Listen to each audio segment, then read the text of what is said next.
কেরানীগঞ্জের কেন্দ্রীয় কারাগারে কেন সারা দেশের বিভিন্ন কারাগারে বন্দী আওয়ামী লীগের বিচারাধীন নেতাদের নিয়ে আসা হচ্ছে? বাংলাদেশের সংবাদ মাধ্যম, বিশেষ করে সোশ্যাল মিডিয়া এই নিয়ে নানান জল্পনায় উত্তাল। এইসব জল্পনার মধ্যে আলোচিত হচ্ছে সরকার ও সেনার ব্যবস্থাপনায় এই নেতাদের ওপর চাপ দিয়ে আওয়ামী লীগে ভাঙন ধরাতে। ওই যে পরিশ্রুত বা সৎ আওয়ামী লীগ তৈরির কথা শুনছেন না গত কিছুদিন ধরে, তো সেই প্রকল্পে সেনাপ্রধান ওয়াকারুজ্জামান, যার বড় প্রবক্তা, সেই সৎ ও পরিশ্রুত আওয়ামী লীগ তৈরির উদ্দেশ্যে এই যে জড়ো করার প্রক্রিয়া, এটা অনেকেই বলছেন। এই বন্দী নেতারা এই পরিকল্পনায় সায় দিলে তাদের বিরুদ্ধে করা মামলা তুলে নেওয়া হবে, ছেড়ে দেয়া হবে তাদের। আর তারা রাজি না হলে পরিকল্পনার দ্বিতীয় বিকল্পটি কার্যকর করার ব্যাপারটা দেখা হবে। সেটা কি? সেটা হলো এই বন্দীদের হত্যা করার সম্ভাবনা। অন্তত সবাইকে না হোক, বেছে বেছে কয়েকজনকে তো বটেই। 1975-এর নভেম্বর মাসের সেই জেল হত্যার স্মৃতি স্বাভাবিকভাবে উঠে আসছে, যেখানে ঢাকার পুরাতন জেলখানার মধ্যে নির্মমভাবে হত্যা করা হয়েছিল তাজউদ্দিন আহমেদ সহ আওয়ামী লীগের 4 কেন্দ্রীয় নেতাকে। মুক্তিযুদ্ধে যাদের অবদান ভোলার নয়। আজ বাংলাদেশ স্বাধীন রাষ্ট্র, এটা করার জন্য যাদের ছিল বিরাট বড় ভূমিকা। জেল হত্যার ঘটনা বাংলাদেশের ইতিহাসে আদৌ অচেনা নয়। বাংলাদেশের মেইন স্ট্রিম সংবাদ মাধ্যম এ খবর ছাপবেন না। তবে বিভিন্ন নির্ভরযোগ্য সূত্র থেকে জানা যাচ্ছে, ইউনূস সরকারের আমলে এই কেরানীগঞ্জ জেলখানাতে জুলাই মাস পর্যন্ত কমপক্ষে, আবার বলছি কমপক্ষে, 25 জন আওয়ামী লীগ নেতার রহস্যজনকভাবে মৃত্যু হয়েছে। বিশ্বাস করতে কষ্ট হচ্ছে। দেখুন, IANS লাইভ নিউজ পোর্টালে প্রকাশিত 16 জুন তারিখের, এবছরের, এক মাস আগের এই খবরটি দেখুন, যে খবরের headline, Awami League leader dies in custody, 25th incident in Yunus led Bangladesh. অর্থাৎ কাস্টডিতে আর একজন আওয়ামী লীগ নেতার মৃত্যু। এই নিয়ে ইউনূসের নেতৃত্বের বাংলাদেশে 25টি মৃত্যুর ঘটনা ঘটল জেলখানায়।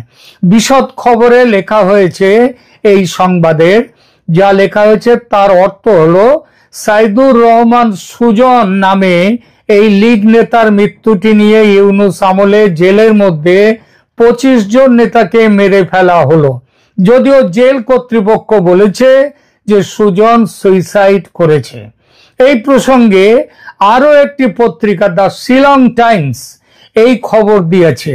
দেখুন তার হেডলাইনটি, Awami leader dies in custody, 25th incident in Yunus led Bangladesh. এসব খবর বাংলাদেশের মেইন স্ট্রিম মিডিয়াতে পাবেন না, কারণ তারা সরকারের কোলবালিশ হয়ে গেছে, সরকারকে জড়িয়ে ওম নিচ্ছে শরীরে।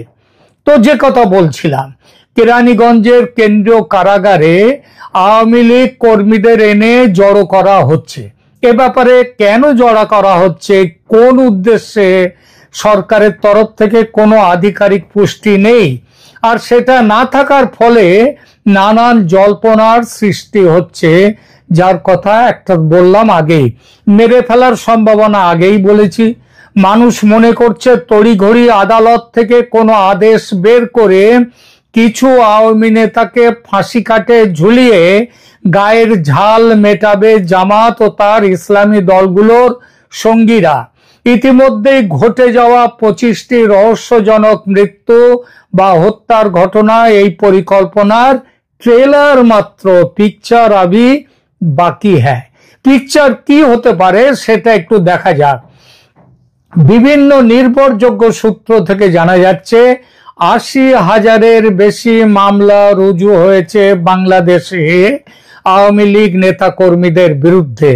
আর এ পর্যন্ত এইসব মামলার কারণে জেলবন্দী হয়েছেন ১,৩৭,০০০ জন। প্রাপ্ত তথ্য মোতাবেক দেখা যাচ্ছে ২২ জন প্রাক্তন সাংসদ বন্দী হয়েছেন, যার মধ্যে বেশ কিছু মহিলাও আছেন। এই মহিলাদের অন্যতম তো দীপুমণি, এটা তো আপনারা জানেনই, কিন্তু তিনি ছাড়াও আরো প্রায় ২৫ জন মহিলা বন্দীও আছেন।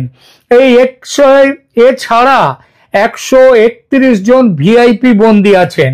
এই ১৩১ সংখ্যাটি ১৭ই জানুয়ারি, কবে বললাম ১৭ই জানুয়ারি ২০২৫-এ প্রকাশ করেছিল প্রথম আলো পত্রিকার ইংরেজি সংস্করণ। দেখুন সেই খবরের হেডলাইনটিও দেখুন, লেখা আছে কি, how 131 VIPs of ousted Awami League government are doing in prisons. অর্থাৎ ১৩১ জন ভিআইপি আওয়ামী লীগ বন্দী জেলখানায় কেমন আছেন সেই খবর। এই ১৩১ জন বন্দীর মধ্যে আছেন ২৯ জন প্রাক্তন মন্ত্রী। অর্থাৎ বোঝাই যাচ্ছে একেবারে অনামী নন, বেশ নামি দামি ব্যক্তিরাও বন্দী আছেন জেলখানায়। এর ওপর আরো ৩ জন প্রাক্তন সংসদ সদস্যও সম্প্রতি গ্রেপ্তার হয়েছেন। এই নেতারা আক্রমণের শিকার হতেই পারেন, কারণ জামায়াত ইসলামী তাদের নেতাদের মৃত্যুদণ্ডের বদলা নিতে বদ্ধপরিকর। অন্তত আদালত থেকে প্রাণদণ্ডের পরোয়ানা বের করে কিছু নেতাকে ফাঁসি কাঠে ঝুলিয়ে গায়ের ঝাল মেটাতে বদ্ধপরিকর তারা। আর এইসব সম্ভাবনা মাথায় রেখে কিন্তু ঢাকার পুলিশ দপ্তর তারা আগামী ১১ দিন তারা খুব সাবধানে থাকার কথা বলেছে। তারা বিভিন্ন জায়গাতে তাদের যে অবস্থান সেটা আরো জোরদার করেছে। অর্থাৎ পুলিশ খুব এই সময়টায়, সেনা পুলিশ এরা খুব গভীরভাবে নজর রাখবে। এই মুহূর্তে যখন এই খবর রেকর্ড করছি, তখনই বাংলাদেশের এক প্রাক্তন সাংসদ ও মন্ত্রী ফোন করে জানালেন শেখ হাসিনা দিল্লি স্থিত তার বাংলোয় একটু আগে একটি মিটিং করেছেন। সেখানে কলকাতা থেকে উড়িয়ে নিয়ে যাওয়া হয়েছে ৬ জন নেতাকে। এই মিটিংয়ে কি আলোচনা হয়েছে সেসব নিয়ে কিছুক্ষণের মধ্যে নতুন প্রতিবেদন পেশ করব।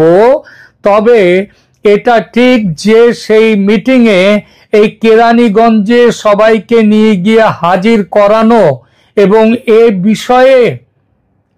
বিষয়ে কি করতে চলেছে, আরো কি ব্যবস্থা নিতে চলেছে আওয়ামী লীগ নেত্রী শেখ হাসিনা, সেই ব্যাপারে আমি এর পরের প্রতিবেদনে এই বিষয়টি নিয়ে আমি কথা বলবো। আপাতত এখানেই রাখছি, ভালো থাকবেন।